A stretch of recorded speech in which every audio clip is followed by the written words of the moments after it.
2020 Toyota Innova gagawin natin dito. Headlight at fog light ang gagawin natin sa kanya. Sukatan muna natin yung stock na headlights.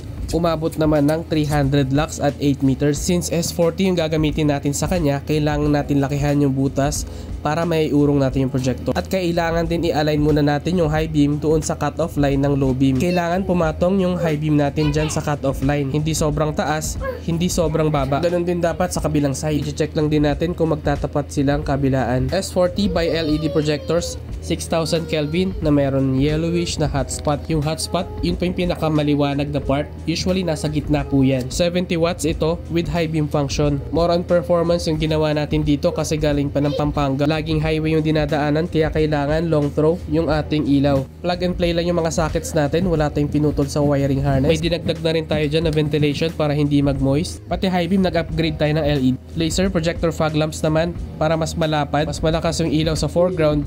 At yung high beam mas maliwanag din.